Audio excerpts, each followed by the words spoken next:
It's time for another episode of I Am Northwest Arkansas, the podcast covering the intersection of business, culture, entrepreneurship, and life in general here in the Ozarks. Whether you are considering a move to this area or trying to learn more about the place you call home, we've got something special for you. Here's our host, Randy Wilburn.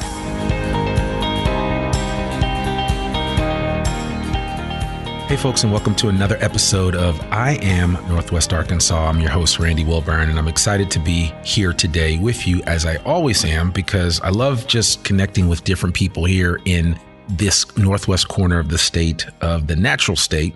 And today's guest is no exception. I am sitting here across the table from Neil Greenhaw, and Neil is the principal owner of Haxton Road Studios. This is one of the few times where I didn't have to pull my equipment out to actually record a podcast. So I'm really excited about that. Neil has saved me a lot of time, and I'm just looking forward to sharing this particular episode. So what you hear in this episode is based on the beautiful surroundings that I'm in right now. If I could only describe it, it's wood ceiling, brick walls.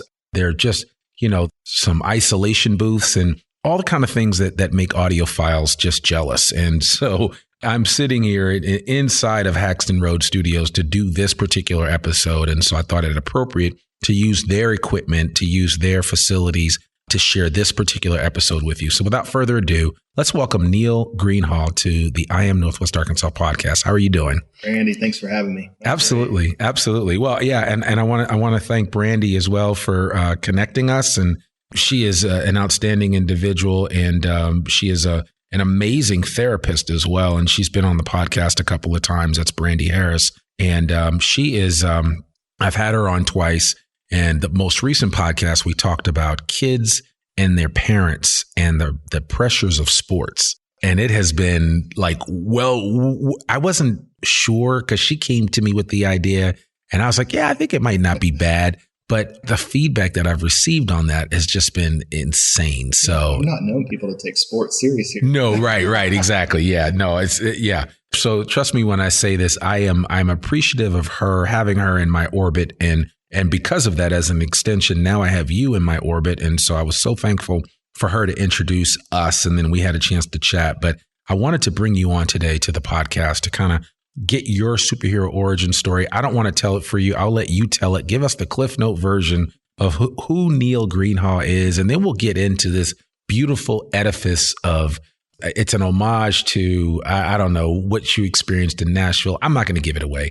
I'll just let you tell our audience a little bit about yourself. You bet. Thanks. So I grew up a couple hours from here in Harrison, Arkansas. The textbook small town boy. Grew up with a great family, grew up inspired by my surroundings, but growing up in Harrison, it was one of those things where not only later I would realize really that there were some things missing from my cultural views. And that's what graduating high school there and then going to college, graduated with a music degree later. And just music had been good to me to that point. Mm-hmm. But upon graduating from college, that's really where sort of my life took off as far as my dreams, and really what I wanted to see happen was I got the opportunity to tour for years on the road. Started that actually out of here right when I graduated college. Went on the road. I was playing in the Christian music industry quite a bit. Okay. And so a few months later, my wife got accepted into Trevecca Nazarene School in Nashville. And it made perfect sense for me, obviously, to go, hey, let's do that. That's a great home base for traveling and touring, especially being a guitar player. Sure. And so that led us there. And it wasn't but a few months after moving that I got another audition to play for a band that traveled not only regionally like we were doing before, but worldwide.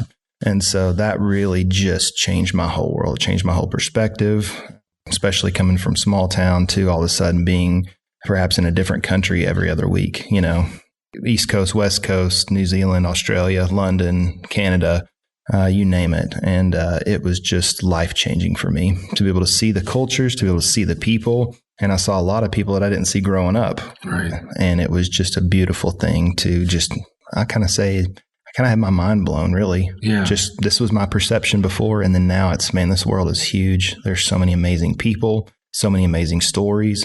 And there was also just a thread through that whole time as well of just being in ministry as well, where I'd always served at a local church as well, leading worship for them. And so to be able to do that, give back, see the world, be inspired, I didn't realize until years later, moving back here, how much that would do for me. Yeah. Well, I always remember my grandmother saying, the world's a lot bigger than your backyard. Good. And so for me, it was always a reminder. And I know whenever I've come in contact with people that have struggled with their surroundings, a lot of times I find that they have never left their surroundings.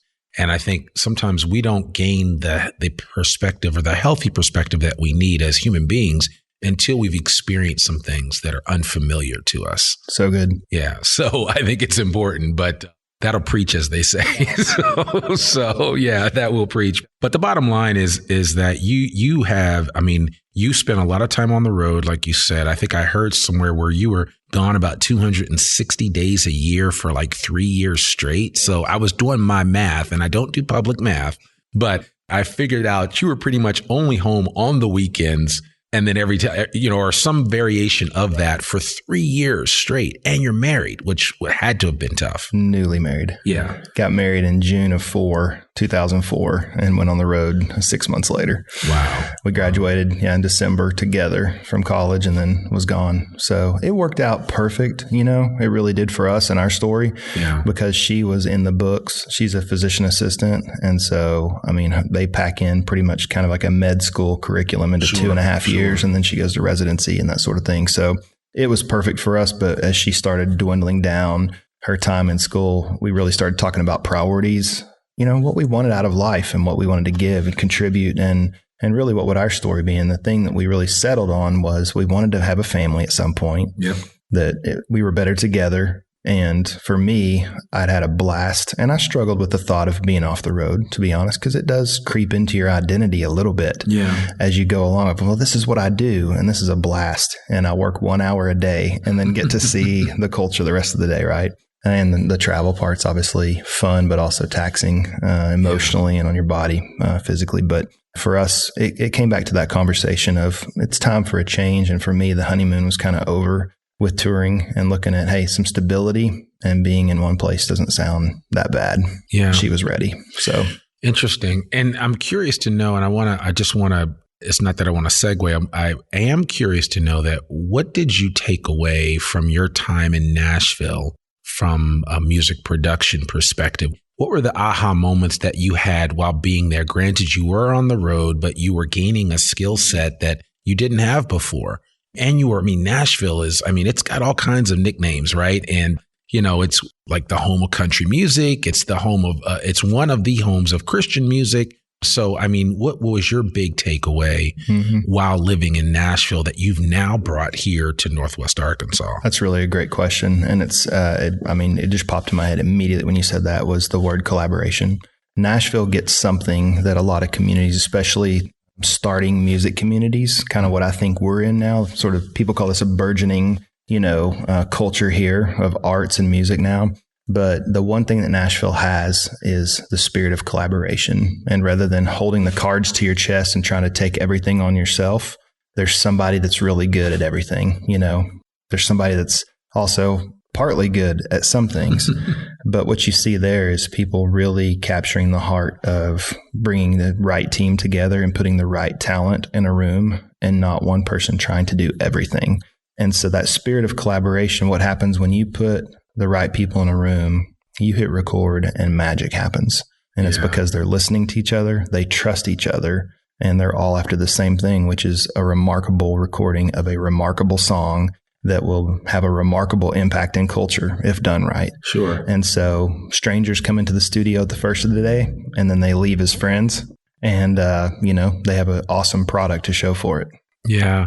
And it's funny, I was thinking about that as you're mentioning that, and I was just listening to another podcast, and I know this is a little meta, but I was listening to one earlier where I said, man, the guy was talking about the importance of leaders knowing when to step aside, right? Because there is somebody out there. There's always going to be somebody out there that's better than you at certain things that you do. And the mark of a good leader is knowing when to say when. right? And to say, oh, you know what, this person's probably a little bit better than me to do this. And I'm going to make a way for them to go ahead and step into what I was doing so that I can then go on and do something else or, whatever. I think too often we hear a lot of times that, as a leader, I've got to hold on to whatever I have for forever and a day. And you can't hold on to power. Power is slippery and it is insidious at times. And so I think from a leadership perspective, it's important to understand how you interact with other people and, when you are at your max so that if somebody else can go beyond where you cap out, then go ahead and do that. And I think that's the importance of like collaboration, because a lot of times people think, oh, well, if I can't do it, nobody can. And that's not true. That's not true. Completely agree with you. Yeah. And there's another thing that I would say to that too, is that, always be in the room with people that are better than you. Because it'll make you better. And it doesn't take long. I tell people story all the time. It doesn't take long to go to Nashville and get humbled and just sort of get your pride handed to you. You go in going, man, some people go with stars in the eyes. I went with a job already. I was fortunate, but I'll never forget the first day. This is funny. I pulled down on Broadway and was just going to go see the city, the downtown area. And I pulled to a stoplight, and there's literally a guy in his whitey tighties playing guitar on the street corner. Yeah. And he blew me away with talent. Really? Absolutely. Yeah. And just sitting there going, this guy's working a street corner. Amazing talent. And wow, how humbling, So there's not a lack of talent there, but it really does come down to relationships at the end of the day, surrounding yourself by people that are better than you, and always, align yourself with somebody that's doing what you want to do as well. So you brought that mindset and mentality and work ethic here to Northwest Arkansas. And that's essentially what is the genesis of Haxton Road Studios. Is that correct? That's exactly right. We wanted to bring that spirit of collaboration. And I knew that it had to be obviously more than myself bringing an idea, but really, you've got to give credit where credit's due. My engineer, Ryan, who's on the other side of the glass right now, he and I were sitting at a Razorback baseball game, believe it or not.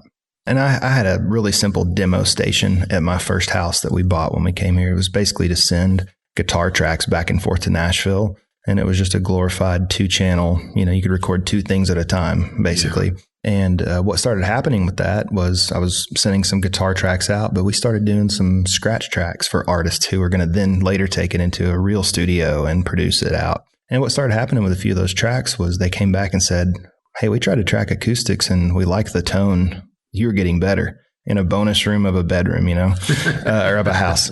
Excuse me. But that led to Ryan asking, hey, have you ever thought about doing something more, like really going for something? And I said, man, it really seems like it could be the right thing. And so we just put our heads together and started designing what it would be. And that kind of led to version 1.0 was we built a house out on, my wife and I built a house out on 2 acres out on Haxton Road near the airport. And put the studio 1.0 above the garage and built a small live room, a small control room, and then what we ended up calling a coffee room / walk in between room, because we wanted it to be a vocal booth, but it didn't work out that way. Once we built it, it was too small. We could hear it in the artist's performance, like no windows in it. And like, hey, are you there? Like you could just hear it in their performance. So, we ended up putting them out in the bigger room to sing. And man, we made some great records. And there's something about a house studio that's so great. But we were on a dirt road. It was about a mile of dirt road before you turned on to our driveway. And that road is now crazy. It's paved and, schools and everything. It's not cow pastures out there anymore.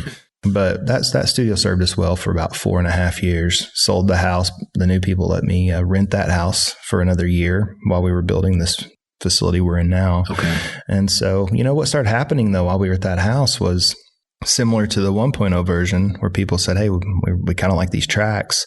Artists started coming in, not just local, but they started flying in to record here at my house, and then started getting commercial work, doing work for, automotive companies, Discovery Channel calling, places like that were needing custom music, licensed custom music for us to build some kind of a sound strategy for their company. And we really just outgrew the space. There was no longer, we could talk to somebody from Walmart and say, hey, you're going to be on a dirt road for a mile before you get to this house that you're going to record this project. But I assure you, once you get here, it's going to be great. And so we outgrew the space. We loved it, but our client list and what we do and what we enjoy, it just begged for a full-blown commercial facility. Sure.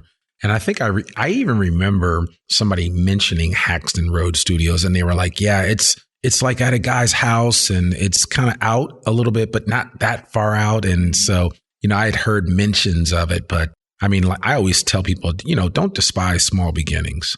Small things can lead to big things. And it sounds like you guys were able to kind of fine tune and perfect your craft in that space. And now look what you have, right? I mean, it's like, what I like to say is I call it an embarrassment of riches, because you have so much here that you're able to use and then also share with other people, which I think is part of the DNA of what Haxton Road Studios is all about. So you're right.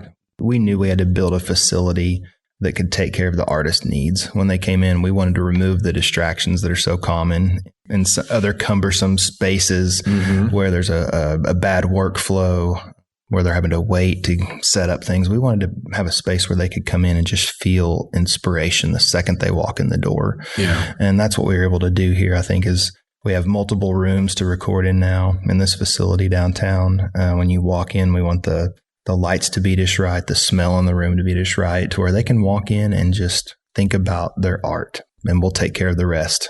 Bring us a great song that you've put all of your heart and all of yourself into, and let us produce that. Let us hire session players like we do.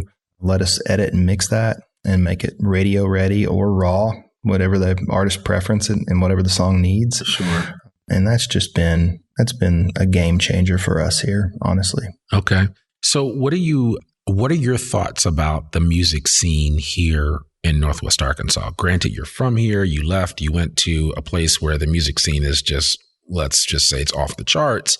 Now you come back here to Northwest Arkansas, you have a studio. What are your thoughts about the burgeoning music scene here in Northwest Arkansas? Oh, I could talk hours on that, from a positive standpoint, and also the challenges and threats that are there. I'll start with the positives. We have a lot of talent here. We do have a lot of talent. There are also a lot of talented people that are moving into here because of the quality of life. But I do think that right now, I would have to honestly say the challenges outweigh the talent. Wow. If I'm being honest. I mean that respectfully. There are so many great artists that we've worked with, we've recorded, and I've heard others that are amazing in a live show. But the general thing that I see is that we're lacking venues. We're lacking collaboration. And I would just word it this way. I think that, when you look from a city level and infrastructure and sort of cart before the horse, we needed to see other things built in this community, because if somebody 5 years ago would have gone to a show, their next question would have been, where do I stay tonight downtown? Where do I go have a drink, or where do I go eat? And so there's other things that I feel like had to be put in place before that I think, a lot of the developers, the philanthropists that we have in this community that are, they're very strategic in what they're doing. I can see that picture unfolding right before our eyes right now, where you see those things happening. The hotel's coming up now. There's plenty of places to grab a drink or to have dinner. Hotels being built right and left, it feels like, and downtown. So we're right there on the cusp of, I think, seeing some venues popping up. And I hear murmurs of that, it seems like every week, from somebody that goes, man, I'm thinking about doing this, or do you know a good spot for that? But the bottom line is those artists, they need a revenue source to sustain. Yeah. They need a affordable house to live in. Right? Yeah. And so these are some of the challenges we're seeing here right now, is that artists are kind of rinse and repeat. Like, I'm playing here and I'm playing there again next Friday night, or, a month from now. And so there are options to be able to create a little circuit, if you will, of a tour in Northwest Arkansas. It's limited somewhat. Yeah. And so we really need more of an industry. In my opinion, we need more of an industry perspective. We need more talent in here that understands the touring platform, that understands the booking platform, obviously, and that can get artists out of Northwest Arkansas to other areas to go, hey, guess what's happening in Northwest Arkansas, and create sort of a reciprocal, if that's the right word, a reciprocation of, hey, Tulsa, send us one of your artists. We want to send you one of ours. Sure. And start telling the story of what's happening in Northwest Arkansas, where we've come from, where we are, what's happening right now. It gets me thinking, I don't know if you know Orson Weems, who started the music education initiative, and I've had Orson on, and he has a heart for that. I think he kind of, in his mind, envisions that type of ecosystem being developed so that we can, put out more talent from that perspective, but not just those behind the mic, those that are putting the mics together and assembling all of the setup and all of that stuff, because, there is a whole ecosystem of individuals that are supported by the music industry. That's right. So I completely agree. Yeah. Orson's good. GT. GT. Yeah. I'll never forget the first day. Those guys showed up here with Al Bell. Yep. And we had just great hours of conversation. And Al came in the control room and just literally fell back in one of his chairs and just kept looking around like, this is in Northwest Arkansas. And, we've all been friends since that first meeting. That's awesome. They're great. And again, they align with exactly what we're talking about, as is so many other people right now of going, let's do this. And there is collaboration that's happening. There is teamwork and there's a vision. It's just, what's the right order? Right. And we need more for-profits that, in my opinion, we need more for-profits that are starting and trying. Like, even if they fail once, fail 5 times. Right. We need somebody that steps up and goes, I'm going to run a venue and we're going to bring in some top talent that's going to be playing maybe at Cain's the next night in Tulsa or Oklahoma City. Let's put them right here and let's create a great venue that brings in great songs, great artists. So in your estimation, then what you're describing is something that easily exist in Nashville. Oh, absolutely. Yeah. Okay. And you can go hear a great show any night of the week and during the day. Yeah. You can go have lunch and go walk and hear an amazing performer. You go, how are they playing? How are they not on tour all over the world right now? They're so talented. Right. And do you think the appetite is there, or is it getting there here in Northwest Arkansas for that type of, I will call it musical saturation, if you will? Absolutely. I think the hunger is there for great shows, and people are always talking about experiences that moved them. Yeah. I think another one of the challenges I would point out with that is there's a lot of free shows, and there's a lot of kind of subsidized, if you will, where, again, there's pros and cons to all this, but people have to understand that there's a value proposition that sometimes is being left out when it's kind of like you heard in a movie. I remember a guy saying, if you're great, don't do it for free type thing. If you're a great artist, in my opinion, you should be paid well. Yeah. You should come in and be paid for your time and your talent, because nobody knows the amount of hours that these songwriters are spending on songs. When I talk to Ryan half the time on the phone or over text, he's, man, I'm just working on another song right now and just really trying to craft this, and nobody's paying him for that time. He's sitting on his front porch or in his music room and writing their next song for Church Street Band. And, nobody knows the hours that these artists are putting in. But then they get to a show, and if that production team or that venue is not professional, or they weren't prepared for them, they don't have it set up, they don't have a sound guy, but didn't communicate that. Right. There's just some of those level of excellence that we need to see more of, just with quality control. But I'll circle back around to just some shows that are free are obviously great. Right. But we have to get to the point where people understand that there's a value to what they're experiencing. Just like, the business that they run, they have to make money and have something coming in to sustain. Yeah. And it's no different for these artists and for the venues, for these organizations that are creating these shows. Yeah. And we're not talking about a lot of money, but we're talking about something. There's a good book I know that says a workman is worthy of their wages. Yes. And I say that to myself over and over again, because I don't like doing, I will do things for free till the cows come home, but I still have to feed my family. My wife likes to drive a car. We need gas. There's a lot of things. And that just goes for anybody, really, that, you have to put in whatever you value, you will invest in. That's so good, man. That's so good. And the flip side of that too is, I'll say this, that those who I've seen and come in contact with that are really, really good at what they do, and they do get out and get a small touring platform that then grows a little bit more, it's not too long after that you see them needing to reach for a Music City for where they need to get. And that's where what you're talking about with the building the ecosystem here, that's where we need to really have our minds and lock arms with each other, those who are really striving for a professional industry here, is creating that ecosystem that you're talking about, where they have the professional production, they have a sound stage to be able to go and put a show together with lights and with sound. And then they have a touring platform, and they have a merch platform, to where we don't lose our best, you know?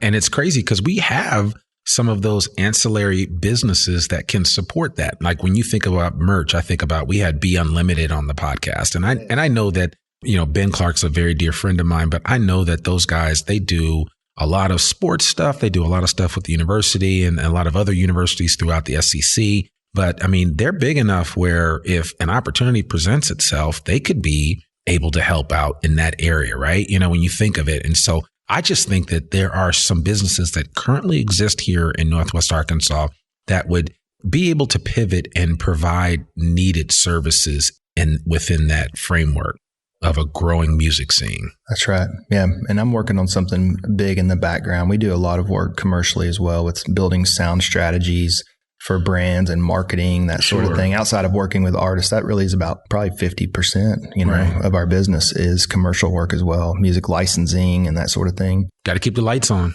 Yeah, but that's one of the ways that, that's one of the ways we've been able to help the local artist as well, is I'll have an ad that I need a song for, and we'll hire and bring in and pay well for an artist to bring a song in or write a song for an ad. Well, you got a guy right behind the soundboard right there that can do that. So we've written quite a few together. Yeah. I've had a bunch of friends that have had songs written for their podcast. I've had some friends that are songwriters that have written for a number of different things. And, I'm always telling people all the time, there is something to audio branding or sonic branding that is hyper valuable because it sticks with you, right? Like I can hear the Intel boom, boom, boom, boom.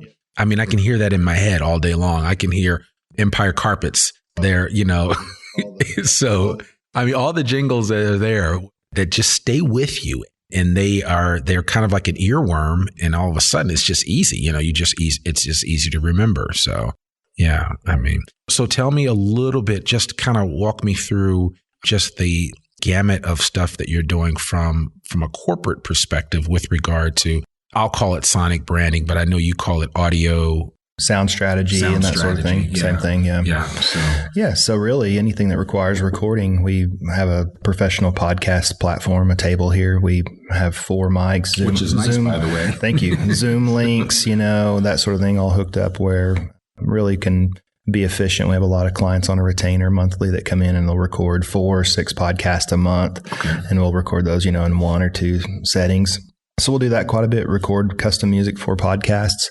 But really just the brands are really starting to come around and go, there's years ago where they said we really needed to do better with getting our video quality up. This was the 1080p days and all this, and they're still shooting in, 420 or 480, 720, something like that, and those days now there's great cameras. Video is obviously still a challenge for a lot of companies, I know.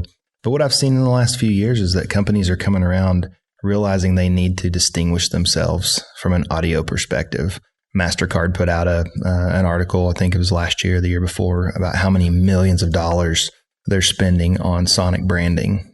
You've got Cadillac, you've got all these major companies that have really just started stepping up with bringing in a personality, but also bringing in great songs and great audio tones.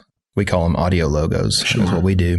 And so we've really been able to help, Arkansas State Tourism, and we've worked with Walmart. We've worked with a lot of the, bigger brands on creating some kind of a sound strategy for them. Most of the time that's centered around either a TV spot or social media is obviously huge. TikTok now, right. The addition Reels. Of music with that, Reels, for us to be able to give a client a 15, a 30 second, a 45 second, and a 60 second version of something. So we've had some really fun collaborations, not only with brands, but with marketing agencies.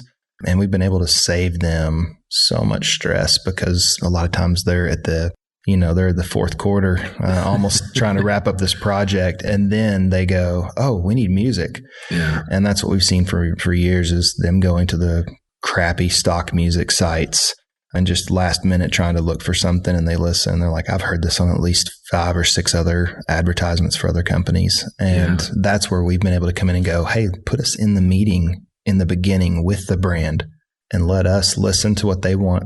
And then we'll write a song custom centered around what they're wanting. Do they want to build brand loyalty? Do they want to have customers purchase their product?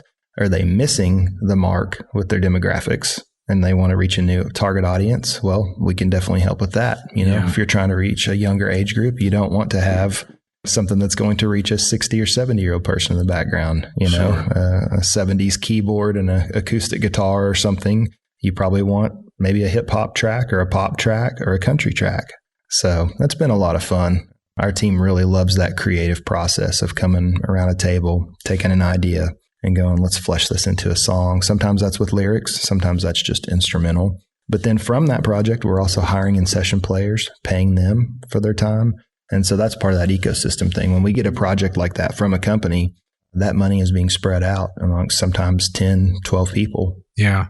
Talk about money being recirculated through the community. So, Yes. I mean, that's huge. Yes. Yeah, that's huge. I may have to have you listen to my music.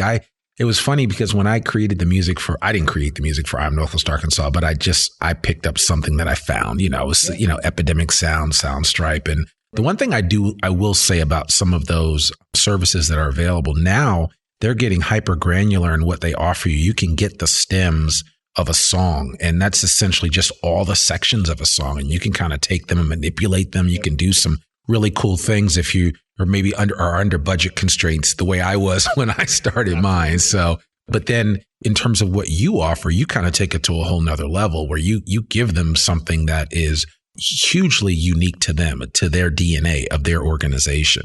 And I think it's important to remember, and I want to say this to anyone listening, do not use copyrighted material without somebody's permission, because I'm telling you, it will not end well. And I got some stories to share on that, but that's a whole nother conversation. Especially when you're excited about going viral and something, and then you get that email comes that in. Cease and desist letter in the mail, and it's like, what happened here? So yeah, but it's actually not as expensive as you think. And I think some things are, if you're building a solid foundation, you want to build it from the ground up solid. You want to use the right equipment, the right tools, the right supplies, because without that, then you're going to have a problem.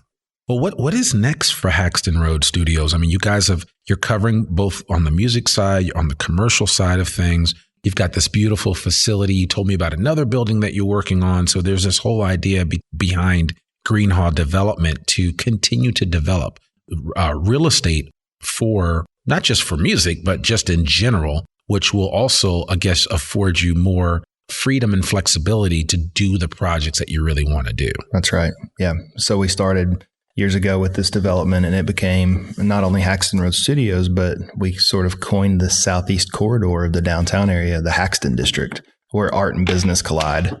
And so that's really been sort of the filter by which we've built our developments is let's build something with a studio in part of the building, but let's build it bigger, and let's invite people that are bringing life, that are bringing business, that are bringing positivity to our community. And so what we've seen from that is these businesses have moved in, they've occupied the spaces above the studio, the building next door, and that's just morphed into now more development, more real estate. And I'm just hoping that over the years that Haxton will just keep taking over the spaces, that at some point there's writing rooms for artists to come write music. Yeah, there's a rehearsal space, right? There's a little venue across the street or something cool that they can come and play a listening lounge or a singer-songwriter lounge, something Bluebird Cafe-ish, in downtown or even a jazz club, a Blue Note or something like that wouldn't hurt as well. But that's kind of what we're doing now with the real estate development is if it fits within that vein of, where art and business collide, which we feel like that is Bentonville and really Northwest Arkansas to a T. It's this place where we do business really well. And it's the burgeoning arts that are coming and that are here. And so it's exciting. It's exciting to see that development. Yeah. Well, and then finally, I certainly want what would you say to somebody that's either on the fence about moving here or has heard about Northwest Arkansas, but is not really sure what to make of it? Even after everything that you've just shared in this episode, what would you say to them with regard to getting them to kind of see the bigger picture for what Northwest Arkansas represents? There's been so many times where I've been talking to somebody that's been walking the streets or come in for a tour of the studio while they're in town. And I've used this word quite a bit. It really is a contagious culture. When you step in here and you experience the quality of life, just the family vibe, all the things that there are to do. But I'll tell you something that blew me away years ago was how many people ask me one question: how can I help you? It's something that you just don't find everywhere anymore. And people generally here just want to see each other succeed. Yeah. And they ask, how can I help you? And when you have a lunch with somebody, it leads to another coffee or a lunch because they're connecting you over email, and so it's the age old thing, right? It always comes back to relationships. Yeah. We were created for relationships, for healthy relationships, and a general heart for how can we help each other and make this place a better place, but how can we help others succeed? And that's the right thing to do. And so many people stepped out early on when I was fearful of, stepping out on a few things, risky things of real estate and the studio, and hearing somebody across the table go, not blow you off, but go, man, how can I help you? Is there somebody I can need to introduce you to, or what is it? That made a lasting impact to me. So I would just tell people that are looking to move here, you only have to try it once. Sure. Because what I see with most people is they come once. And, Guilty. 8 years. 8 years. And, it's hard to look back now and realize that it's been that long, and I don't regret a second of it. Yeah. I'm the same way. People have asked many times, would you go back to Nashville? And I'm like, that is a hard and loaded question, but you couldn't pry me away from Northwest Arkansas. That's what I tell them. And they're like, whoa, what must be really nice there, Yeah. And then I just get into it of, man, I get to have this professional life with some of my best friends working in the studio.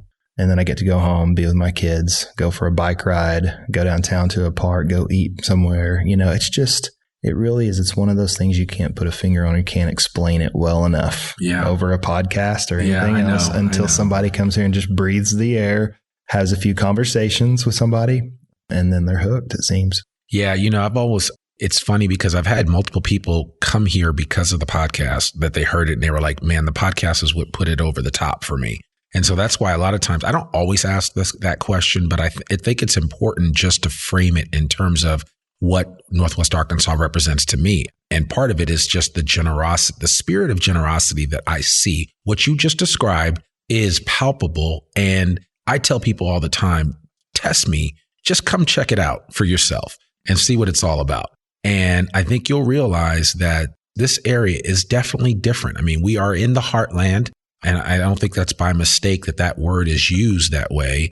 And Northwest Arkansas is just a different place. And so, there are other challenges that we're faced with, and, I don't have enough time in the day to get into all of that. But I'm constantly looking at the glass as half full. And in Northwest Arkansas, the glass is always half full. Absolutely. Yeah. And I would say too, if you have a spirit of wanting to bring something to the table, now's the time. That's the other thing, is there are plenty of places right now for somebody to come in and make their mark. Right. And contribute. Yeah. That's the other thing is we're all just contributing something. So there's plenty of room for people to come in and do their thing, help build the ecosystem in whatever field they're in, enjoy the quality of life. But really, I think this place will be in the history books. I've said that. I've been quoted that before. It's going to be in the history books for the arts. I do believe that. Okay.